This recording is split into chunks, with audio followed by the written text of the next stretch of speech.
ഓം ഹരിശ്രീ ഗണപതയേ നമ. അവിഘ്നമസ്തു. ഓം നമോ ഭഗവതേ വാസുദേവായ ശ്രീകൃഷ്ണ പരമാത്മനേ നമ. എല്ലാ ഭക്തമക്കൾക്കും എൻ്റെ വിനീതമായ പ്രണാമം. എല്ലാവർക്കും ശാന്തിയും സമാധാനവും ഭഗവത് കൃപയും എല്ലാ നന്മകളും ഉണ്ടാകണമേ എന്ന് പ്രാർത്ഥിക്കുന്നു. എല്ലാ ഭക്തമക്കളെയും ഭഗവാൻ അർപ്പിക്കുന്നു. ഓം ലോക സമസ്ത സുഖിനോ ഭവന്തു. നമുക്ക് ഭാഗവതം വായിക്കാം. അതിനു മുമ്പേ നമുക്ക് സ്തുതിക്കാം. ഗുരുനാഥൻ തുണ ചെയ്യുക സന്തതം, തിരുനാമങ്ങൾ നാവിന്മേലെപ്പോഴും പിരിയാതെ ഇരിക്കണം നമ്മുടെ നരജന്മം സഫലമാക്കിടുവാൻ.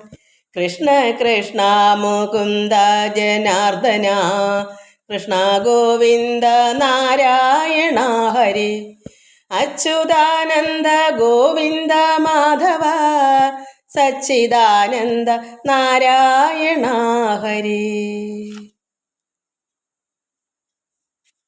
ശ്രീ ശബരീശ ദീനദയാള, മേമലവാഴും ശ്രീകണ്ഠ, ശരണം ശരണം നിൻപദ കമലം, പുലിവാഹനനാം അയ്യപ്പ. ശ്രീ ശബരീശ ദീനദയാള, പന്തള രാജകുമാര, ഞങ്ങളുടെ സങ്കടമെല്ലാം തീർത്തിടണേ. പന്തള രാജകുമാര, ഞങ്ങളുടെ സങ്കടമെല്ലാം തീർത്തിടണേ. പമ്പാവാസ കരുണാലയനേ, ശ്രീ ശബരീശ്വരനയ്യപ്പ. ശ്രീ ശബരീശ ദീനദയാള, മേമലവാഴും ശ്രീകണ്ഠ, ശരണം ശരണം നിൻപദ കമലം, പുലിവാഹനനാം അയ്യപ്പ. ശ്രീ ശബരീശ ദീനദയാള.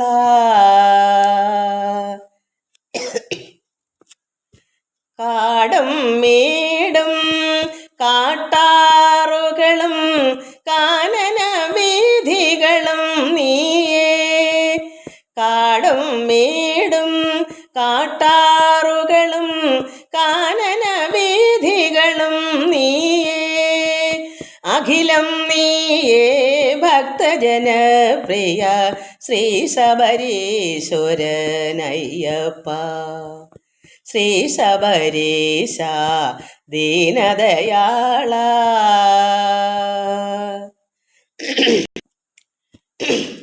മണികണ്ഠ മണികണ്ഠ ശരണം തരണേ.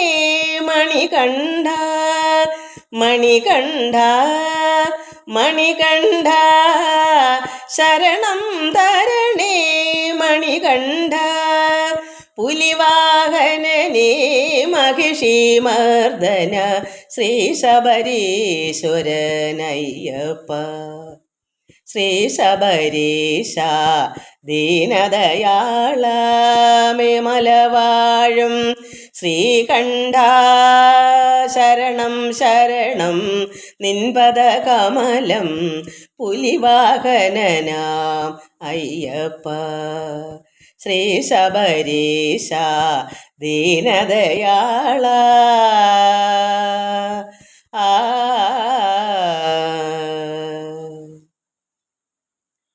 ശ്രീചക്രരാജ സിംഹാസനേശ്വരി, ശ്രീലളിതാംബികേ ഭുവനേശ്വരി. ശ്രീചക്രരാജ സിംഹാസനേശ്വരി, ശ്രീലളിതാംബികേ ഭുവനേശ്വരി. ആഗമവേദ കലാമയരൂപിണി, ആഗമവേദ കലാമയരൂപിണി. അഖില ചരാചര ജനനി നാരായണി നാഗകങ്കണ നടരാജ മനോഹരി നാഗകങ്കണ നടരാജ മനോഹരി ജ്ഞാനവിദേശുരി രാജരാജേശ്വരി ജ്ഞാനവിദേശുരി രാജരാജേശ്വരി ശ്രീചക്രരാജ സിംഹാസനേശ്വരി ശ്രീലളിതാംബികേ.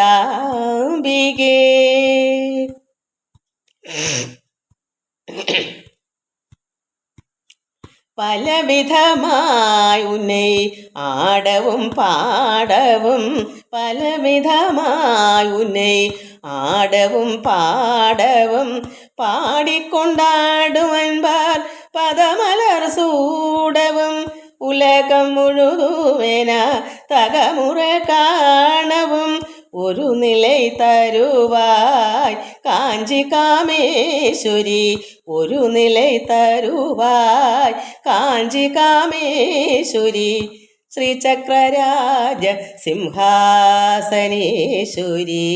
ശ്രീലളിതാംബികേ ഭുവനേശ്വരി ശ്രീചക്രരാജ സിംഹാസനേശ്വരി ശ്രീലളിതാംബികേ ഭുവനേശ്വരി ആഗമവേദ കലാമയരൂപിണി ആഗമവേദ കലാമയരൂപിണി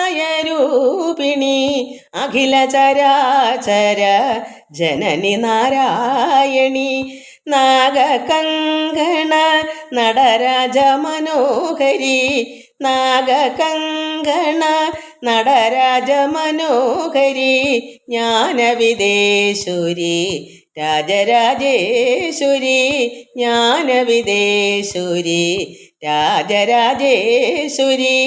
ശ്രീചക്രരാജ സിംഹാസനേശ്വരി ശ്രീലളിതാംബികേ ഭുവനേശ്വരി ശ്രീചക്രരാജ സിംഹാസനേശ്വരി ശ്രീലളിതാംബികേ.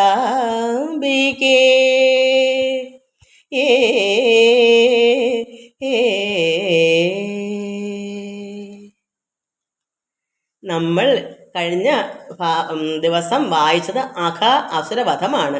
അപ്പോൾ അഘ അസുരൻ എങ്ങനെയാണ് അയാളെ വധിച്ചത് ഭഗവാൻ? അവൻ വലിയൊരു ഗുഹ പോലൊരു പർവ്വതം പോലത്തൊരു ഗുഹയിൽ ഈ കുട്ടികളെല്ലാം ആ വായിക്കകത്തൂടെ അങ്ങ് ജഠരാലയത്തിൽ വയറാകുന്ന ആലയം വീട് അവിടെ കുട്ടികൾ അറിയാതെ അങ്ങ് കയറിപ്പോയി. അപ്പോൾ ദേവന്മാരെല്ലാം വിഷമിച്ചു, അയ്യോ ഇനി കൃഷ്ണനും രാമനും കൂടെ കയറിയാൽ എന്തായിരിക്കും അവസ്ഥ? അത് പറഞ്ഞു നിൽക്കുകയും ചെയ്ത് കണ്ണൻ ഈ വ്യവസ്ഥ അറിഞ്ഞു കുട്ടികളിങ്ങനെ വയറ്റിനകത്ത് കയറി പോയെന്ന്. അപ്പോൾ കണ്ണനും കൂടെ കയറി അവരെ രക്ഷിക്കണ്ടേ. അങ്ങനെ ഭഗവാൻ എന്ത് ചെയ്തു? പണ്ട് മാബലിയോട് മൂവടി ദാനം വാങ്ങി വലിയൊരു ഭഗവാനായിട്ടാണല്ലോ അവിടെ വളർന്ന് വലുതായിട്ടാണല്ലോ ഈ രണ്ടടി കൊണ്ട് അളക്കാനൊത്തത്. അതുപോലെ കാരണം ഇവൻ്റെ ഒരു ചുണ്ട് മേല് ആകാശത്ത് മുട്ടും ഒരു ചുണ്ട് ഭൂമിയിൽ അങ്ങനെ വളർന്ന് കിടക്കുമല്ലേ. അപ്പോൾ അത്രത്തോളം ഭഗവാൻ വളർന്നെങ്കിലല്ലേ അവനെ ശ്വാസം മുട്ടിച്ച് അതിനകത്തോട്ട് കത്തിക്കാൻ പറ്റൂ. അങ്ങനെ ഭഗവാൻ വളർന്ന് അവനെ ശ്വാസം മുട്ടിച്ച് അവനെ നിശ്വസിച്ച ഉഷ്ണത്തോടു കൂടിയ ശ്വസിച്ചതെല്ലാം ഉഷ്ണത്തോടു കൂടിയ നിശ്വാസം അത് തിരിച്ചു വിടുന്ന അങ്ങനെ അവൻ തന്നെ അവൻ്റെ വയറെല്ലാം പൊട്ടി ജീവൻ കുറേ അതിൽ കൂടെ പോയി. അങ്ങനെ കുട്ടികളെല്ലാം ബോധം കെട്ട് വീണു, മരിച്ചു വീണു എല്ലാം. അങ്ങനെ ഭഗവാൻ എന്ത് ചെയ്തു? അവനെ കൊന്ന് ഈ കുട്ടികളെല്ലാം കാർമേഘത്തിനകത്ത് അത് ആകാശത്ത് തെളിഞ്ഞ നിർമ്മലമായ ആകാശം, മഴക്കാറില്ലാത്ത ആകാശം തെളിഞ്ഞു നിൽക്കുന്നത് പോലെ കുട്ടികളെല്ലാം ഒരു കുഴപ്പമില്ലാതെ ഭഗവാൻ കടാക്ഷ വീക്ഷണം കൊണ്ട് ഭഗവാന്റെ കടാക്ഷം ചെല്ലുന്ന നോട്ടം കൊണ്ട് കുഞ്ഞുങ്ങളെല്ലാം എഴുന്നേറ്റ് നന്നായി വിളിക്ക് വന്നു. ഭഗവാനും ചുഴിഞ്ഞിറങ്ങി വന്നു. യഥാർത്ഥ രൂപം ആ പശുവിനെ മേയ്ക്കുന്ന രൂപമല്ലാതെ ഭഗവാന്റെ യഥാർത്ഥ സ്വരൂപം ആ പരമാത്മാവിന് ഏതാ രൂപം? അല്ലാത്തൊരു രൂപമുണ്ട് ഭഗവാൻ മഹാവിഷ്ണുവിനൊക്കെ. ആ രൂപത്തോടുകൂടി ആകാശത്തു നിന്ന് ദേവന്മാരെല്ലാം കണ്ടു. ഈ അസുരൻ്റെ ജീവനും മുകളിലെ മസ്തകം പിളർന്നവനെ തല പിളർന്ന് ആകാശത്തേക്ക് പോയി നിന്നു. ജീവൻ ഒരു ദീപം പോലെ ശോഭിച്ചു നിന്നു. എന്താ കാരണം? ഭഗവാൻ അവൻ്റെ ഉള്ളിൽ നിന്നപ്പോഴാണ് അവൻ മരിച്ചത്. അപ്പോൾ അവന് നന്മ കൊടുക്കണ്ടേ? ഈശ്വരൻ അങ്ങനത്തെ ആളല്ലേ. അതുകൊണ്ട് അവനെ ആ ജീവൻ അവന് മോക്ഷം സായുജ്യം കൊടുത്തു. അത് കണ്ടപ്പോൾ ദേവന്മാർക്ക് സന്തോഷമായി. പുഷ്പം അർച്ചിച്ചു.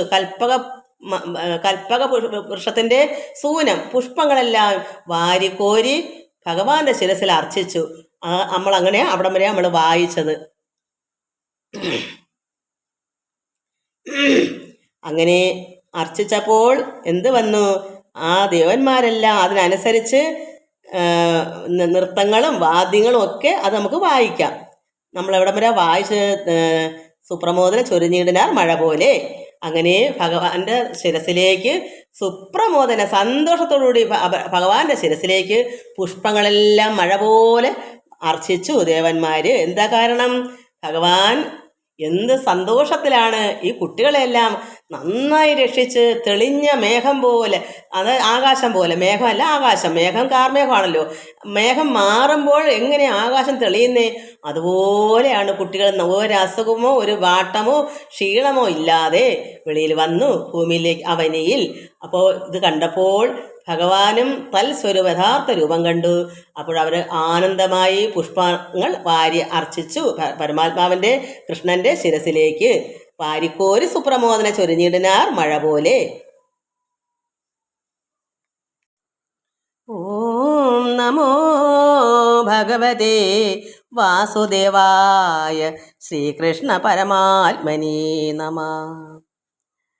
ശിൽപുമാൻ ശിരസി ദേവദ്രുമസൂനങ്ങളിൽ എപ്പോഴും ഇണങ്ങിന ഷൾപദ നികരങ്ങൾ ഷഡ്ജാതി സ്വരങ്ങളും മൂളിക്കൊണ്ട് അംഭോജാക്ഷൻ തൽസ്വരൂപത്തെ ചുഴന്ന് ആനന പത്മം കണ്ട് ചുറ്റമുൾക്കൊണ്ട് ചുറ്റി നിന്നു പൂജിച്ചു മേന്മേൽ കുറ്റമെന്നിയെ വലം വയ്ക്കുമ്പോൾ അമരന്മാർ മുമ്പായുള്ള വാദ്യങ്ങൾ ആഘോഷിച്ച് വന്ദിച്ചു കൂപ്പി സ്തുതിച്ചിടിനാർ അപ്സരസാം സുന്ദരീ വർഗം.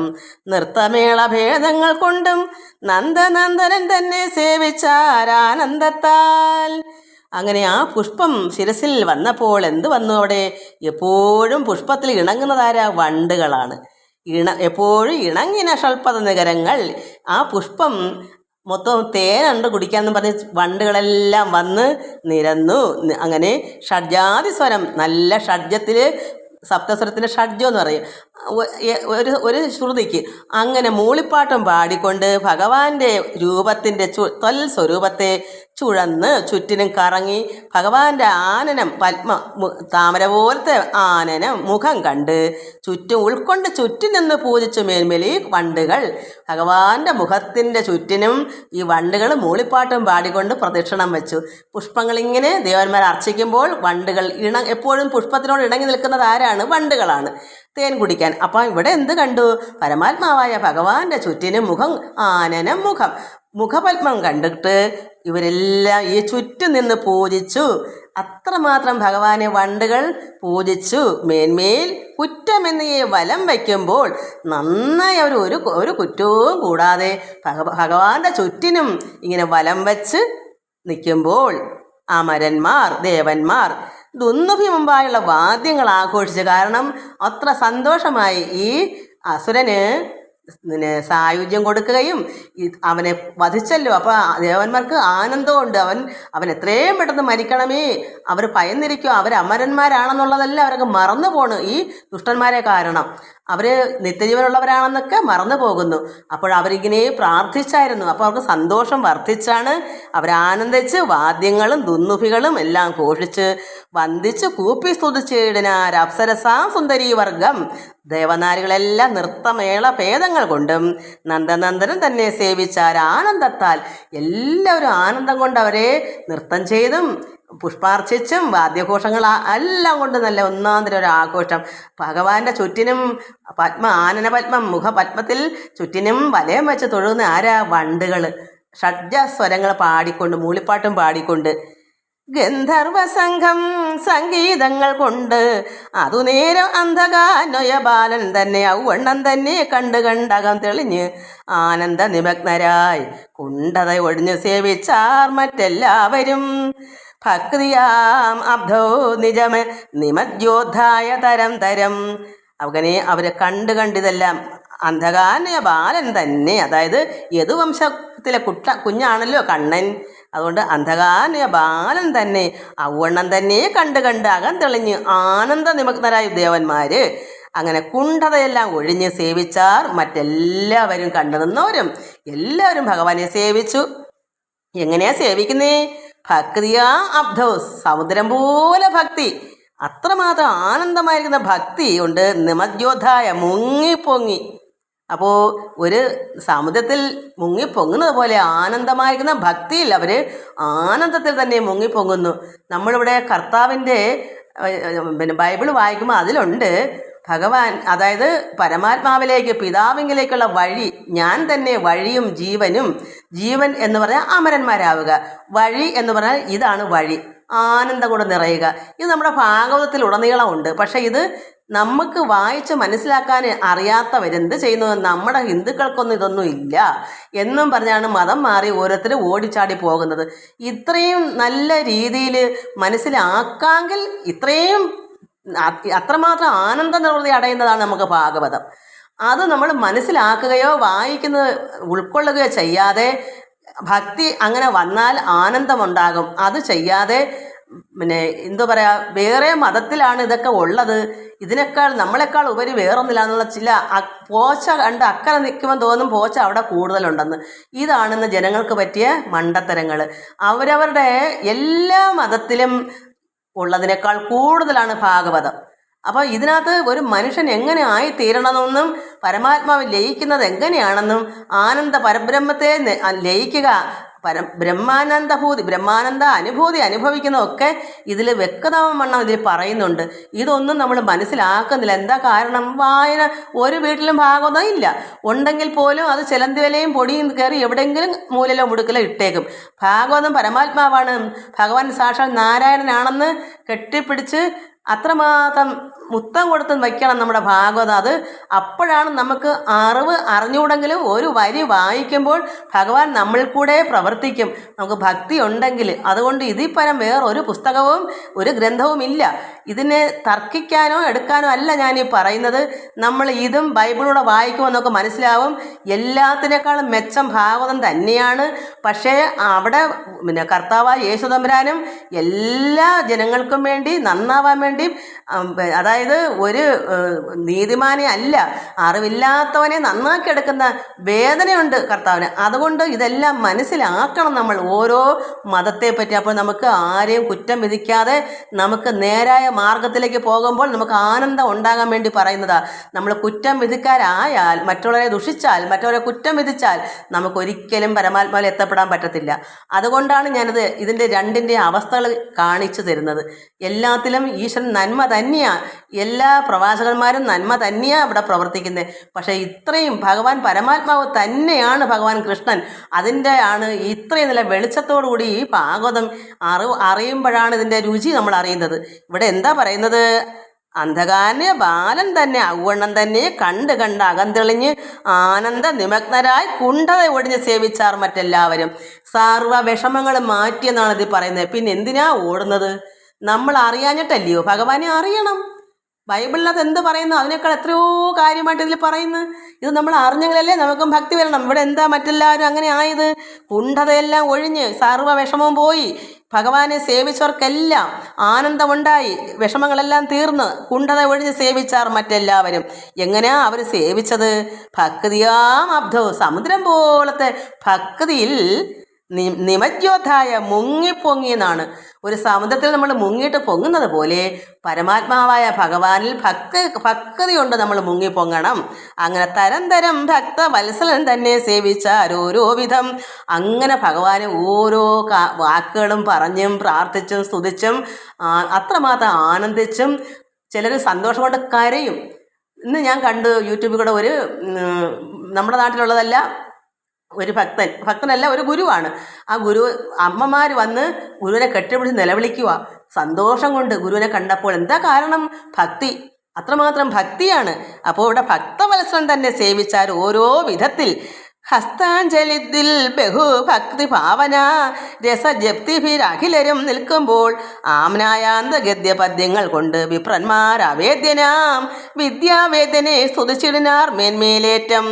ഹസ്താഞ്ജലിദുൽ ബഹുഭക്തി, കാരണം രണ്ട് കൈ കൊണ്ട് തൊഴുത് ബഹുഭക്തിയോടുകൂടി ഭക്തവത്സരനെ സേവിക്കുന്ന, അങ്ങനെ ഭക്തി കൊണ്ട് അത്രമാത്രം ആനന്ദത്താൽ നിമജ്യോദ്ധായ മുങ്ങിപ്പൊങ്ങി ഭക്തവത്സരൻ തന്നെ സേവിച്ചാൽ ഓരോ വിധത്തിൽ അവരവർക്ക് എങ്ങനെയാണ്, കരഞ്ഞാണോ സന്തോഷിച്ചാണോ ആനന്ദം കൊണ്ട് ആറാടിയാണോ എങ്ങനെയൊക്കെ എടുക്കാം, ഓരോരുത്തർക്ക് എന്താ ഇഷ്ടം അതുപോലൊക്കെ ഓരോ വിധത്തിൽ ഹസ്താഞ്ജലിയുദ്ധിൽ ബഹുഭക്തി ഭാവന രസജപ്തിഭിരഖിലരും നിൽക്കുമ്പോൾ ആംനായാന്ത ഗദ്യ പദ്യങ്ങൾ കൊണ്ടും പദ്യങ്ങൾ കൊണ്ടും, അതായത് പാടി സ്തുതിച്ചും വചനങ്ങൾ പറഞ്ഞ സ്തുതിച്ചും പ്രാർത്ഥിച്ച്. കാരണം ദൈവമേ, കണ്ണ കൃഷ്ണ, എന്താ ഇത്, എന്താ ഭഗവാനെ എന്തൊക്കെ കാണിക്കുന്നത്, ഭഗവാൻ എന്താ ഈ അസുരനെ വധിച്ചിട്ട് ഞങ്ങൾക്കൊക്കെ സന്തോഷം ഉണ്ടാക്കി തന്ന്, എന്നിട്ട് ആ അസുരന് ഭഗവാൻ മോക്ഷവും സായുജ്യവും കൊടുത്ത ദൈവമേ നാരായണ എന്നൊക്കെ വാക്കുകൾ കൊണ്ട് പറയും. അത് പാടിപ്പുകഴ്ത്തുകയും ചെയ്യും, ഇഷ്ടമുള്ളവർ ഇഷ്ട രീതിയിൽ പദ്യങ്ങളും ഗദ്യങ്ങളും കൊണ്ട്. അപ്പോൾ വേണമെങ്കിൽ സ്തുതിച്ച് പാടി തന്നെ താളം പിടിച്ച് പാടുകയും ചെയ്യാം. അങ്ങനെ ഗദ്യപദ്യങ്ങൾ കൊണ്ട് വിപ്രന്മാരവേദ്യനാം വിദ്യാവേദ്യനെ സ്തുതിച്ചിടിനാർ മേന്മേലേറ്റം. അത്രത്തോളം ഭഗവാനെ സ്തുതിച്ചു വന്ദിച്ചു ഹസ്താഞ്ജലി ചെയ്യുന്നു. ഇതൊക്കെ ചെയ്ത ഇങ്ങനെ ആ ഭക്തി വരുമ്പോൾ നമുക്ക് എവിടെയെങ്കിലും പോകണോ? മതം മാറി വേറൊരു മതത്തിൽ പോകണോ? ഏതിലാ ഇല്ലാത്തത്? ഈശ്വരനെ, യഥാർത്ഥ ഏകമായ ഈശ്വരനെ അല്ലേ എവിടെ പോയാലും പ്രാർത്ഥിക്കുന്നത്. നമ്മുടെ പ്രാർത്ഥന എങ്ങനെ ഉണ്ട്? കാരണം നമുക്ക് ചിലപ്പോൾ നമ്മുടെ വീട്ടിലൊന്നും പ്രാർത്ഥനയെ പറ്റി അറിയാൻ വയ്യ. അതുമല്ല, പ്രാർത്ഥന ഒന്നിലധികം പേരിന്ന് പ്രാർത്ഥിക്കുമ്പോഴാണ് അവിടെ അതിൻ്റെ നടുവിലുണ്ടെന്ന കർത്താവ് പറഞ്ഞു, ഞാൻ നിങ്ങളുടെ നടുവിൽ, രണ്ടോ അതിലധികമോ ആളുകൾ ഇരുന്ന് പ്രാർത്ഥിച്ചാൽ അതിൻ്റെ നടുവിൽ ഞാനുണ്ട്. അപ്പം നമുക്ക് നമ്മുടെ വീട്ടിൽ 2-4 പേരുണ്ടെങ്കിൽ എല്ലാവരും ഒന്നിച്ചിരുന്ന് പ്രാർത്ഥിക്കാം. അതല്ലെങ്കിൽ ഒരു പ്രാർത്ഥനാലയത്തിൽ പോയി പ്രാർത്ഥിക്കാം. അങ്ങനെയും ചെയ്യാം. ഒറ്റയ്ക്ക് പ്രാർത്ഥിച്ചാൽ അത്രത്തോളം അറിവും ജ്ഞാനം ഉണ്ടെങ്കിൽ അതും ഏറ്റവും നല്ലത്. അങ്ങനെ ഏത് രീതിയിൽ വേണമെങ്കിൽ നമുക്ക് പോകാം, പ്രാർത്ഥിക്കാം. പക്ഷേ മതം മാറുകയോ ആർത്തി ഉണ്ടെങ്കിൽ നമുക്ക് എവിടെ പോയാലും നമുക്ക് പ്രാർത്ഥിക്കുന്നത് നല്ലത് തന്നെയാണ്. നമുക്ക് അറിഞ്ഞുകൂടാത്തത് വചനങ്ങൾ കേൾക്കാനും എടുക്കാനും നല്ലത്. പക്ഷേ എവിടെ പോയാലും ഈശ്വരൻ ഏകനല്ലേ. അപ്പോൾ എന്താ അതിൻ്റെ അർത്ഥം? രണ്ടുണ്ടോ? അപ്പോൾ ഓരോ ഗുരുക്കന്മാരും വന്നേക്കുന്ന വഴി കാണിച്ചു തരാനാ, പരമാത്മാവിലേക്കുള്ള വഴി തിരഞ്ഞെടുക്കാൻ വേണ്ടി അവരുടെ ഈ നല്ല നല്ല വചനങ്ങൾ കേൾക്കുമ്പോൾ നമുക്ക് മനസ്സിലാവും. ഈ ഭാഗവതത്തിലെ പോലെ വേറെ എവിടെ ഉണ്ട് വചനങ്ങൾ കേട്ട് മനസ്സിലാക്കിയ? അപ്പോൾ വിദ്യാവേദ്യനെ പരമാത്മാവായ ഭഗവാനെ സ്തുതിച്ചിടിനാർ മേന്മേലേറ്റം. ഭക്തന്മാരെല്ലാം ജയശബ്ദങ്ങൾ ആഘോഷിച്ചാർ, മർത്യന്മാർ നിലവിളിച്ചിടിനാർ സന്തോഷത്താൽ. അപ്പോൾ ഭക്തന്മാരെല്ലാം ജയശബ്ദങ്ങൾ ആഘോഷിച്ച് ഭഗവാനെ അത്രമാത്രം ഭഗവാൻ ജയിക്കട്ടെ, കൃഷ്ണൻ ജയിക്കട്ടെ, ഇങ്ങനെ ജയിച്ച് ജയ ആഘോഷം നടത്തി. പിന്നെ മർത്യന്മാർ, ചില മനുഷ്യരെന്ത് ചെയ്ത്, ഭക്തന്മാരല്ലാത്ത മനുഷ്യരും ഉണ്ടല്ലോ, അറിവില്ലാത്തവർ, അവരെന്ത് ചെയ്ത് ആനന്ദം കൊണ്ട് ഭഗവാനെ നമുക്കും ഉണ്ടോ, ഇങ്ങനെ കൃഷ്ണൻ നമുക്കിവിടെ ഭൂമിയിൽ അവതരിച്ചോ, അങ്ങനെ അവരെന്ത് നിലവിളിച്ചിടുന്നാർ സന്തോഷം കൊണ്ട്. അവർക്ക് ഭക്തി അറിഞ്ഞുകൂടാ. ഭക്തന്മാരാണ് ജയശബ്ദങ്ങൾ ആഘോഷിക്കുന്നത്. മറ്റ് മനുഷ്യരെന്ത് ചെയ്യുന്നു? പലരും പല രീതിയിലാണല്ലോ. അവരങ്ങ് നിലവിളിക്കുക, എന്ത് പറയണമെന്നറിയാൻ വയ്യ, അയ്യോ ഭഗവാനെ എന്താ എന്ന് പറഞ്ഞാൽ അവരങ്ങ് നിലവിളിച്ച് അവർ സന്തോഷിച്ച് ഭഗവാനെ വാഴ്ത്തും. അങ്ങനെ പ്രതിധ്വനികൾ എല്ലാറ്റിലും വളർന്നുടൻ അപ്പോഴത് അസ്വപ്നന്മാർ ദുന്ദുഭി മഹാഘോഷം, അതായത് ദേവന്മാരാണ് അസ്വപ്നന്മാർ.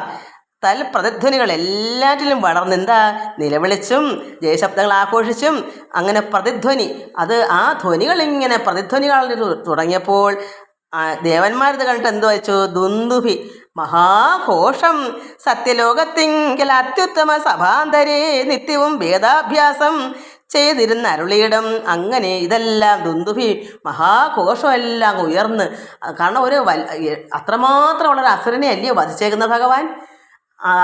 ഏറ്റവും അസുരന്മാരിൽ ഭയങ്കരൻ അവൻ.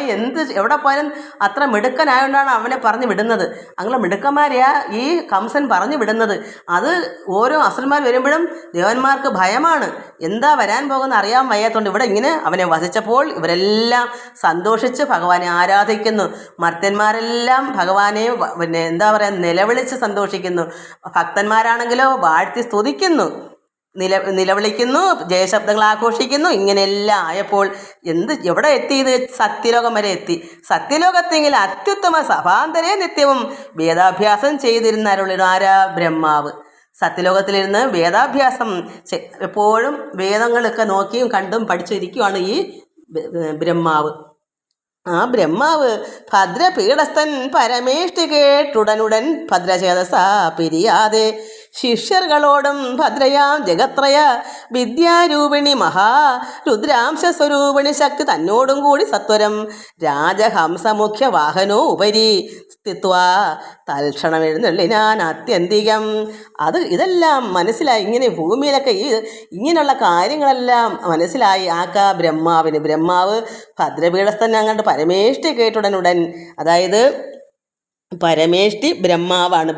ബ്രഹ്മാവ് ഈ കഥകളൊക്കെ കേട്ടപ്പോൾ അവിടെ വേദാഭ്യാസം ചെയ്തുകൊണ്ടിരിക്കുമായിരുന്നു ഭദ്രപീഠത്തിൽ. അപ്പോൾ അദ്ദേഹം ഭദ്രചേതസ പിരിയാതെ ശിഷ്യന്മാരുണ്ട്. ഈ ശിഷ്യர்களுം ബ്രഹ്മാവും ഭദ്രയാൻ ജഗത്ര വിദ്യാരൂപിണി രുദ്രാംശ സ്വരൂപിണി ശക്തിയായിരുന്ന പരാശക്തിയായിരുന്ന മാതാവോടും കൂടി സത്വരം രാജഹംസത്തിൽ മുഖ്യവാഹനോ ഉപരി, മുഖ്യമായിരിക്കുന്ന വാഹനമാണ് രാജഹംസം. അതിനകത്ത് കയറി സ്ഥിത്വ തൽക്ഷണം എഴുന്നള്ളിനാൻ അത്യന്തികം. അവരെല്ലാവരും ഇവിടെ എന്താ ഇത്ര നിലവിളിയും ജയഘോഷങ്ങളും ദുന്ദുഭികളും ഇതൊക്കെ ആഘോഷങ്ങളൊക്കെ അറിഞ്ഞുകൊണ്ട് അവരും അവിടേക്ക് എഴുന്നള്ളി വന്നു ആകാശത്തേക്ക്. ഗത്വാദം ചതുർമുഖം ദൃഷ്ട്വാ നിർജ്ജനന്മാരും നത്വാ സാമ്പ്രതം അനുസൃത്യ വൃത്താന്തം മനോവിസ്മയം കലർന്നുണർത്തിച്ചാരങ്ങൻ ഭഗവത് സായുജ്യത്തെ പ്രാപിച്ചിട്ട് ഒരു അത്യത്ഭുതം. അവര് ഗത്വാദം ചതുർമുഖം, അതായത് ബ്രഹ്മാവ് കണ്ടു. നിർജ്ജനന്മാര് ഗത്വ വരുന്നു. ബ്രഹ്മാവ് ഇങ്ങനെ വന്നത് കണ്ടു ദേവന്മാര്. അപ്പം നത്വ സാമ്പ്രത അനുസൃത്യ വൃത്താന്തം മനോവിസ്മയം, ഇതെല്ലാം ഈ വൃത്താന്തങ്ങളെല്ലാം ബ്രഹ്മാവ് അറിഞ്ഞപ്പോൾ വിസ്മയം ഉണ്ടായി കലർന്ന് ഉണർത്തിച്ചാരങ്ങൻ. എന്താ ഇത് കാരണം എന്ന് ചോദിച്ചപ്പോൾ ഈ അഖനായ എന്തോ അവൻ്റെ പേര് അഖനായ അസുരൻ ഭഗവത് സായുജ്യത്തെ പ്രാപിച്ചിട്ടൊരു അത്യത്ഭുതം. ഇതൊരു അത്യത്ഭുതം തന്നെ. ഈ അഖന് ഭഗവാന്റെ സായുജ്യം കൊടുത്തല്ലോ ഭഗവാൻ. അത് ആണ് ഇവിടുത്തെ ഘോഷം. ഈ ദേവിയും ശിഷ്യന്മാരും ബ്രഹ്മാവും ഒക്കെ വന്നപ്പോൾ ഇവിടെ എന്താ ഇത്ര ഘോഷം എന്നൊക്കെ മനസ്സിലായി. കാരണം ഈ അഖനായ അസുരന് ഭഗവാന്റെ അവന് കൊടുത്തു, സായുജ്യം കൊടുത്തു. അതിന് അത്ഭുതം. ശ്രുത്വൈവ വിധാതാവും, അത് കേട്ടു. അത് വിധാതാവ് ബ്രഹ്മാവ്. ശ്രുത്വൈവ, ഇത് കേട്ട് തൽക്കഥാം നിശമ്യ താൻ അത്യന്ത ആനന്ദ ലീനഭക്തി സംസിക്താത്മന അദ്ദേഹം എന്ത് ചെയ്തു? ഈ കഥ തൽക്കഥ വിധാതാവ് ഈ കഥ പറയുന്നതെല്ലാം കേട്ടപ്പോൾ അഖൻ ഇങ്ങനെല്ലാം സായുജ്യം കൊടുത്തെന്ന് അറിയുമ്പോൾ അത്യന്താനന്ദ ലീനം, എന്താ ലീനഭക്തി, അങ്ങ് ഇഴിഞ്ഞിറങ്ങുന്ന ലീനം ദ്രവം, നമ്മുടെ ഭക്തിക്കൊരു ലീനം ഉണ്ടാവും. അങ്ങനെ ആനന്ദത്തിൽ ലീനഭക്തി സംസിക്താത്മന ഗൽഗദാക്ഷര മധുരോക്തിഭിർ മൃദുസ്മിത ഭക്തനായി അരുൾ ചെയ്താൻ ഇക്കണ്ടതെന്താശ്ചര്യം. ബ്രഹ്മാവപ്പോൾ അത്രമാത്രം ഗൽഗതത്തോടും മധുരോക്തി നല്ല മധുരമായി പറയുന്ന മൃദുസ്മിതത്തിൽ നല്ല മൃദുസ്മിതത്തോടുകൂടി ഭക്തനായി വാഗൊണ്ട് അരുൾ ചെയ്താൻ ഇത് കണ്ടത് എന്താ ആശ്ചര്യം, ഇതെന്താ ഇത് എന്ന് ഗൽഗതത്തോടുകൂടി പറയുവാണ് ബ്രഹ്മാവ്. ഇതൊക്കെ കേട്ട് മനസ്സിലായപ്പോൾ ഭക്തി ലീനമായി ഭക്തിയിലങ്ങനെ ലയിച്ച് അങ്ങ് ദ്രവം, അതായത് കണ്ണുനീരും ഒക്കെ അങ്ങ് വരും, അങ്ങനെ ഗൽഗതമൊക്കെ ഉണ്ടാവും. അങ്ങനെ ഇതെന്താ ആശ്ചര്യം. എന്നിട്ട് പറയുന്നു കൃഷ്ണനെ ജാമ്പൂനദം കൊണ്ടെന്നു വരികിലും, അതായത് ഇവിടെ പലരും പണ്ട് അറിവില്ലാത്തൊരു പറയുമല്ലോ, നിങ്ങളുടെ ദൈവം മരം കൊണ്ടുണ്ടാക്കുന്നതല്ലയോ, പാറയല്ലയോ, കല്ലല്ലയോ, മണ്ണല്ലയോ. ഇവിടെ പറയുന്നത് ശ്രദ്ധിക്കണം. കൃഷ്ണനെ ജാമ്പൂനദം കൊണ്ടെന്ന് വരികിലും, അതായത് സ്വർണം കൊണ്ട് വിഗ്രഹം തീർത്താലും അശ്മങ്ങൾ കൊണ്ടാകിലും, അതായത് കല്ലോ മണ്ണോ കണ്ട അശ്മങ്ങൾ കല്ല് കൊണ്ട് കൊത്തി നമുക്ക് വിഗ്രഹം ഉണ്ടാക്കാമല്ലോ. അതുകൊണ്ട് ജാമ്പൂനദം എന്ന് വെച്ചാൽ സ്വർണം കൊണ്ട് നമുക്ക് വിഗ്രഹം കൃഷ്ണൻ്റെ രൂപം എടുത്താലും കല്ലുകൊണ്ടാകിലും ദാരു വൃക്ഷമാണ്, ദാരുക്കൾ കൊണ്ടാകിലും മൃത്ത് കൊണ്ടൊരുവനെന്നാകിലും മണ്ണ് കൊണ്ട് കുഴച്ച് വെച്ച് പലരും ഭഗവാന്റെ രൂപം ഉണ്ടാക്കി പൂജിക്കുന്നില്ലേ. അങ്ങനെ ഒരുത്തൻ അങ്ങനെ ചെയ്താലും പ്രതിബിംബം ചിത്തത്തിൽ ഉറപ്പിച്ചു കൽപ്പിച്ചു വഴി പോലെ നിർമ്മിച്ചു കനി വീഴും ഭക്തി പൂണ്ടതു ബദ. അപ്പോൾ എന്താ അവിടെ വേണ്ടേ? സ്വർണത്തിൽ തീർത്തതായാലും കല്ലുകൊണ്ട് കൊത്തിവെച്ചതായാലും മണ്ണ് കുഴച്ച വിഗ്രഹമാക്കിയാലും മരത്തിൽ തീർത്ത കൃഷ്ണനായാലും ഇവിടെ എന്താ വേണ്ടേ? പ്രതിബിംബം ചിത്തത്തിൽ ഉറപ്പിക്കണം. നമ്മുടെ ചിത്തത്തിലാണ് ഇതെല്ലാം ഇരിക്കുന്നത്, മനസ്സിലാണ്. അത് കല്ലിലോ ആ കല്ലിനെ ഒന്നും അല്ല, നമ്മുടെ ഉള്ളത്തിൽ അത് പരമാത്മാവിനെയാണ് പ്രാർത്ഥിക്കണം. ചിത്തത്തിൽ ഉറപ്പിച്ച് കൽപ്പിച്ച് വഴിപോലെ നിർമ്മിച്ച് കനിവഴും ഭക്തി പൂണ്ടത് ബദ. നമ്മളെ കനിയണം ഭഗവാനേ എന്നുള്ളൊരു ആ ഒരു ഭക്തിയിൽ ഇങ്ങനെ ലീനമാകുന്നതാണ് ഇവിടെ. അല്ലാതെ ഇവിടെ സ്വർണത്തിലോ കല്ലിലോ എവിടെ ആയാലും ഒന്നുമില്ലെങ്കിലും ഒരു വിഗ്രഹവും വേണ്ട. നമുക്ക് ഭഗവാന് ഭക്തി ഉണ്ടെങ്കിൽ എല്ലാം ഭക്തിക്കാണ് ഇവിടെ വില. അല്ലാതെ ഇവിടെ വിഗ്രഹമാണെന്നോ കല്ലാണെന്നോ മണ്ണാണെന്നോ അറിവില്ലാത്ത ജനങ്ങൾ, ഞാനത് ഇന്നാരാണെന്നൊന്നും പറയുന്നില്ല. അവിടെ എന്തിനാ നമ്മളത് പറഞ്ഞ് അടി ഉണ്ടാകുന്നത്? അറിവില്ലാത്തവരാരായാലും നിങ്ങൾ വിഗ്രഹത്തിനല്ലേ പ്രാർത്ഥന ചോദിച്ചാൽ ഉത്തരം പറയണം മക്കളെ. നിങ്ങൾ ഇതൊക്കെ വായിച്ച് മനസ്സിലാക്കിയതിൻ്റെ ഉത്തരം പറയണം. ഇനിയെങ്കിലും ഇങ്ങനെയുള്ളവർ ചോദിക്കുമ്പോൾ നമുക്ക് അതിൻ്റെ യഥാർത്ഥ ഉത്തരം അങ്ങോട്ട് പറഞ്ഞു കൊടുക്കണം. ഇപ്പം ഒന്നും അറിയണമെങ്കിൽ പറയാമല്ലോ. നമ്മുടെ അമ്മയും അച്ഛനെയും നമുക്ക് ഓർക്കണമെങ്കിൽ ഫോട്ടോ കണ്ട ഇത് എൻ്റെ അമ്മയാണ്, മരിച്ചുപോയ അമ്മയെ നമുക്ക് എങ്ങനെ ഒരു ഫോട്ടോ കാണുമ്പോൾ എന്തൊരു ആനന്ദമാണ് അമ്മ എന്ന് പറയത്തില്ലേ? അങ്ങനെ കൊടുത്താലും മതിയല്ല ഉത്തരം. അതിനാണ് നമ്മൾ ഓരോ വിഗ്രഹങ്ങളോ ഫോട്ടോ ഒക്കെ വെക്കുന്നത് പറഞ്ഞൂടെ? അപ്പോൾ ആ ഫോട്ടോയ്ക്കകത്തല്ല ഈശ്വരൻ വസിക്കുന്നത്, നമ്മുടെ ഉള്ളിനകത്താണ്. പക്ഷെ നമുക്ക് കാണുമ്പോൾ നമുക്കത് പുതുമയായിട്ട് അയ്യോ ഭഗവാൻ ഇങ്ങനെയാണ് എന്ന് നമുക്ക് അത് കാണുവാൻ ചിന്തിക്കാം. എന്നിട്ട് നമ്മുടെ ചിത്തത്തിലാണ് അത് ഉറപ്പിക്കേണ്ടുന്നത്. അങ്ങനെ നമുക്ക് പറഞ്ഞു കൊടുക്കണം. മണ്ടത്തരായിട്ട് ഇരിക്കരുത്. ആര് ചോദിച്ചാലും ഉത്തരം ഉടനെ കൊടുത്തിരിക്കണം. അങ്ങനെ നിർമ്മിച്ച് കനിവഴും ഭക്തി പൂണ്ടത് ബദ. തൻ മുമ്പിൽ അഴകോട് വച്ച് പൂജിച്ചാകിലും അങ്ങനെയുള്ള ഭഗവാനെ ഭക്തി കൊണ്ട് നമ്മൾ തൻ മുൻപിൽ അഴകോട് വച്ച് പൂജിച്ചാകിലും നമ്മുടെ മുമ്പിൽ എങ്ങനെയൊക്കെ നമ്മുടെ മുമ്പിൽ ഭഗവാനെ നമ്മൾ വച്ച് പൂജിച്ചാകിലും ധ്യാനിച്ച വണ്ണം പുനരാകിലും ബന്ധങ്ങൾ തീർത്ത ആനന്ദ പദപ്രാപ്തി എത്തുന്നു നിരന്തരം. നമുക്ക് എന്താ ആനന്ദം വേണ്ടുന്നത്? എങ്ങനെ വരണം? ബന്ധങ്ങൾ തീരണം. അങ്ങനെ തൻ മുമ്പിൽ അഴകോട് വച്ച് പൂജിച്ചാകിലും എങ്ങനെയൊക്കെ നമ്മൾ പൂജിച്ചാലും ധ്യാനിച്ച വണ്ണം പുനരാകിലും നമ്മൾ കണ്ണടച്ച് ധ്യാനിച്ചിരുന്നാലും മതി. ഇതൊന്നുമില്ലാതെ ബന്ധങ്ങൾ തീർക്കുന്നതാണ് ഇവിടെ ആനന്ദ പദപ്രാപ്തി എത്തുന്നത്. നമ്മൾ എങ്ങനെയൊക്കെ പൂജിച്ചാലും നമുക്ക് എന്താ വേണ്ടേ? മനസ്സുകൊണ്ട് എല്ലാത്തിൽ നിന്നും വിടുതൽ വേണം. ബന്ധം അറ്റുമാറണം. ബന്ധങ്ങൾ തീർന്ന് ആനന്ദ പദപ്രാപ്തി എത്തുന്നു നിരന്തരം. നമ്മളെ കെട്ടെല്ലാം മാറണം. നമ്മളെ ഉള്ളിൽ ഞാനെന്നും എൻ്റേതെന്നൊക്കെയുള്ള എൻ്റെ മുതൽ എൻ്റെ മക്കൾ എൻ്റെ ഭാര്യ ഇങ്ങനെയുള്ള കെട്ടെല്ലാം ബന്ധം മനസ്സിൽ നിന്ന് പോക്കണം. എല്ലാം നമ്മുടെ കയ്യിലും എല്ലാം ഉണ്ട്, വീടുണ്ട്, ധനമുണ്ട്, എല്ലാം. പക്ഷെ മനസ്സിൽ ഇതൊന്നും നമ്മുടേതല്ല എന്നൊരു മനസ്സ്. പരമാത്മാവിൻ്റെയാണ് ഇതെല്ലാം. ഉടമസ്ഥൻ നമ്മുടെ മക്കളുടെ ഉടമസ്ഥൻ ഭഗവാനാണ്, നമ്മുടെ ഭാര്യയുടെ ഭർത്താവിൻ്റെ ഉടമസ്ഥൻ ഭഗവാനാണ്, നമ്മുടെ വസ്തുവിൻ്റെ ആയാലും നമ്മളെല്ലാം ഈശ്വരൻ്റെ മുതലാണ്. നമുക്ക് യാതൊന്നും തന്നെ ഇല്ല എന്നുള്ള മനസ്സുണ്ടോ? കാരണം ഞാൻ അനുഭവസ്ഥയാണ്. എനിക്ക് ഉള്ളതെല്ലാം എൻ്റെ കയ്യിലുണ്ട്. ഇപ്പോൾ കുറേ വർഷം കൊണ്ട് മക്കൾക്കൊക്കെ വീതിച്ച് കൊടുത്തു. കാരണം നമുക്ക് എന്തിനാണ് വെച്ചോണ്ടിരിക്കുന്നത്? അതുകൊണ്ട് അങ്ങനെ ഇത് 40-40 വയസ്സുള്ളപ്പോഴേ എൻ്റെ മനസ്സിൽ യാതൊന്നും ഉണ്ടെന്നോ ഒന്നും എനിക്കില്ല. നമ്മുടെ മനസ്സിൽ ഇതൊന്നും ഇല്ല. അപ്പോൾ അങ്ങനെ ആയാൽ പോരെ? അതുകൊണ്ട് ഞാൻ ജീവിക്കാതിരുന്നേതോ? എനിക്കൊന്നും ഇല്ലാതിരുന്നോ? എല്ലാം ഈശ്വരൻ എടുത്ത് കളഞ്ഞോ? ഒന്നും ചെയ്തില്ല. നമ്മുടെ മനസ്സ് അഹങ്കാരം വർദ്ധിക്കാതെ ഇതെല്ലാം പരമാത്മാവിൻ്റെ ആണെന്ന് മാത്രം ചിന്തിക്കുക. അപ്പോൾ എന്തുവരും? എങ്ങനെയൊക്കെ നമ്മൾ ഭഗവാനെ പ്രാർത്ഥിക്കാം, മണ്ണിനകത്ത് കാണാം, പിന്നെ സ്വർണ്ണത്തിൽ വെച്ച് പൂജിക്കാം, ധ്യാനിക്കാം, എന്തൊക്കെ ചെയ്താലും ബന്ധങ്ങൾ തീർത്ത് ആനന്ദ പദപ്രാപ്തി എത്തുന്നു. നമ്മുടെ ബന്ധം കൂടെ പോയെങ്കിലേ ആനന്ദം ഉണ്ടാകത്തുള്ളൂ. താനവൻ അകത്ത് നിന്നിടുമ്പോൾ മരിച്ചവൻ ദാനവൻ സായുജ്യം പ്രാപിച്ചതെന്താ ആശ്ചര്യം. ഭഗവാൻ അവൻ്റെ ഉള്ളിൽ തന്നെ നിൽക്കുമ്പോഴാണ് അവൻ മരിച്ചത്. അതത്താൻ ഭഗവാൻ അവൻ അകത്ത് നിന്നിടുമ്പോൾ, അവൻ്റെ ഉള്ളിൽ നിന്നിടുമ്പോൾ മരിച്ചു അവൻ ദാനവൻ, അസുരൻ സായുജ്യം പ്രാപിച്ചത് എന്താ ആശ്ചര്യം എന്നാണ് ഇവിടെ പറഞ്ഞത്. നമുക്ക് ബാക്കി അടുത്ത ദിവസം വായിക്കാം. അപ്പോൾ അങ്ങനെയാണ് ഭഗവാൻ സായുജ്യം കൊടുക്കാൻ കാരണം. അവൻ്റെ ഉള്ളിനകത്ത് ഭഗവാൻ തന്നെ നിൽക്കുമ്പോൾ തന്നെയാണ് അവനെ വധിച്ചത്, അവൻ മരിച്ചത്. അതുകൊണ്ട് എന്താശ്ചര്യം എന്നവരെല്ലാവരും പറയുന്നു. എല്ലാവർക്കും നമസ്കാരം. സമയം ഒത്തിരി അങ്ങ് പോയി, ഞാൻ ഓർത്തില്ല. ഓം ഹരി ഓം ഹരി ഓം ഹരി ഓം.